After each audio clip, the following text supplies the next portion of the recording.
Guys, and welcome back to my channel. Tonight I will be making chicken and beef stir fry. Now here's the deal.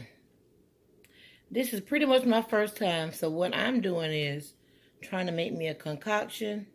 I would have preferred to have teriyaki sauce, but I don't have any. So like I just said, I'm going to attempt to make my own teriyaki sauce. So if you all give me, well, I'm gonna go over my ingredients first. For my sauce, I'll use 1 cup of low sodium soy sauce. I'll use about a tablespoon of ground ginger. I'll use 2 cups of light brown sugar.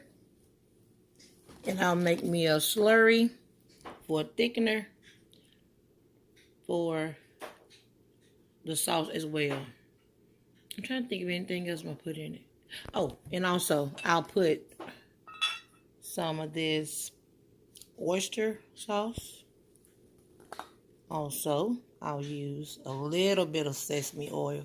It's really strong, and I don't want it to overpower my food. So, like I said, I'll use maybe a half a teaspoon of sesame seed oil. Once I'm done mixing up my sauce, I'll be back. I'm back with my sauce.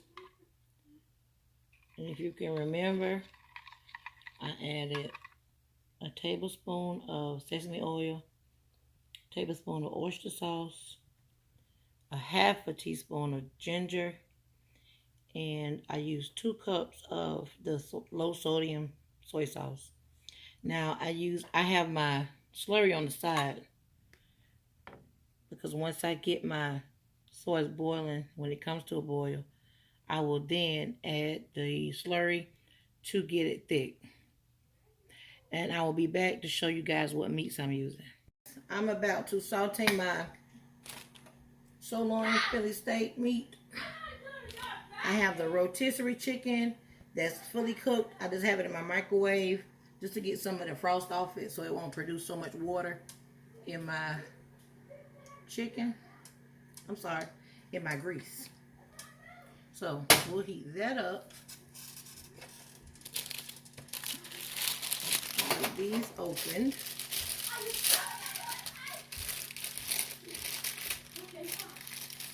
Now these does have turn her down, turn her down, turn her down. Turn her down. Alright.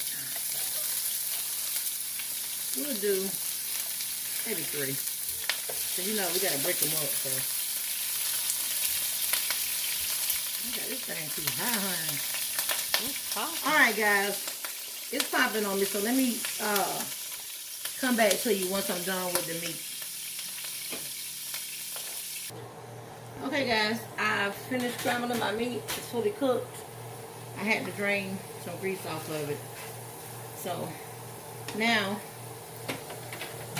I microwave my chicken, and I took a paper towel and I dabbed some of the grease, some of the water off of it that was in it from being in the freezer.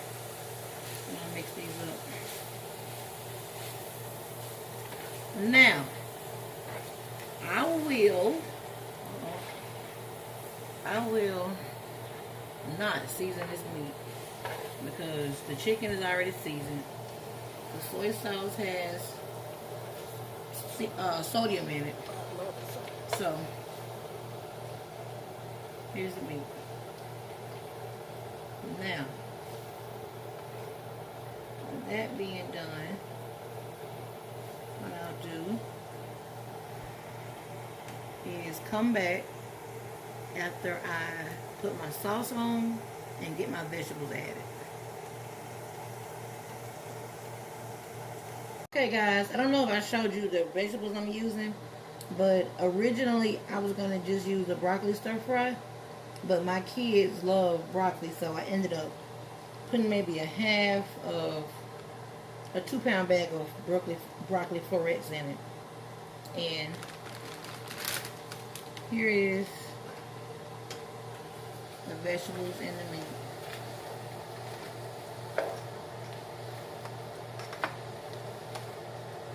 I don't have anything else in here but broccoli, chicken. The other vegetables also, like broccoli and chicken.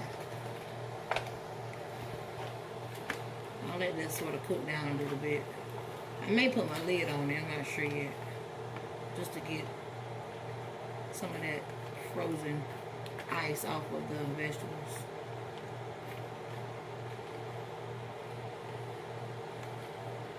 Okay guys, I'm about to boil my sauce.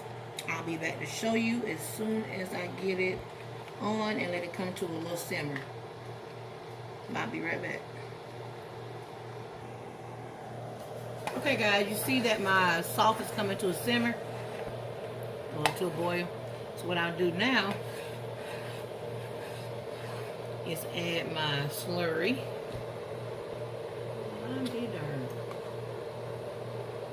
Y'all, just a minute. I'll be right back. Okay. Okay guys, I had to get my slurry situated. So we have that. And we should all know what slurry does. It'll thicken the sauce. Put it on simmer. And I'll let it go for maybe 5 minutes. When my sauce is thickened to my liking, I'll add it to my vegetables. And here they are, just simmering. Pretty. I like the colors. Next time I'll buy extra. Next time I buy me some red and green bell peppers, so it can be a little more vibrant in color. But I think it's coming along good. I think my family's gonna love it. It has great flavor. I may put rice on the side. We'll see what they want to do. So that's what we are now, guys. And like we said, the sauce is doing what it does, and I'll leave it alone so it can simmer and thicken. And I'll be back. Right over this. Okay guys, it's been 5 minutes and here we have our homemade teriyaki sauce.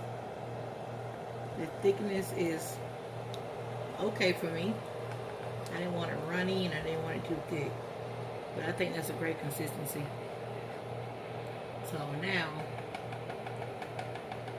we're gonna go here and pour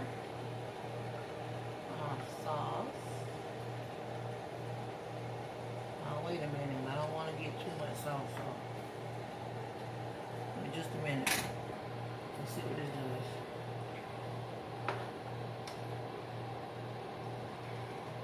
Stir it up. I don't want too much sauce. But like I said, as it continues to simmer in this pan, it's going to continue to thicken. Remember, we added our thickening agent. So I will go ahead and pour the rest of this in.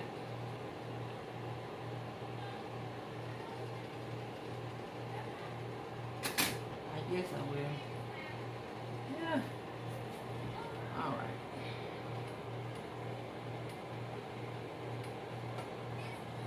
So guys, this is what we have. And like I said, I had to make my own teriyaki sauce. I thought I had some, but I didn't. And I did everything right. The portions that I used for the seasoning, well, the sesame oil and the oyster sauce doesn't take a lot at all. It's very potent. So, like I said, I don't do any really measuring, but it was maybe like a teaspoon of sesame oil and a tablespoon of the oyster sauce.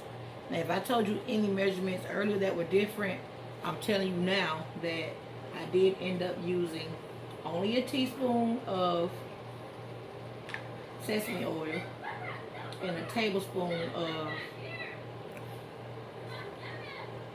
oyster sauce. So we'll go for this for a few minutes, maybe 10, maybe not.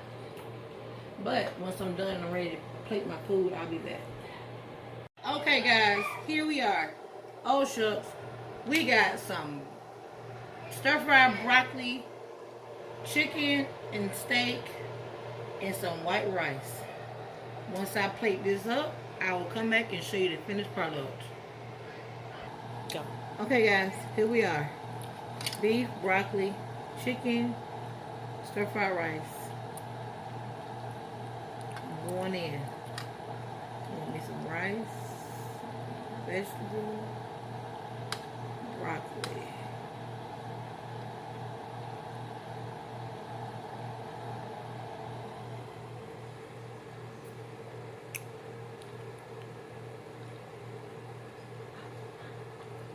Mmm. It's good, y'all. See my big old spoon? Yeah, I'm finna go to work. I hope you guys like the video. I wish you like, comment, and subscribe to my channel. Hit your notification bell to be notified once I'm live or upload videos. You all have a great night.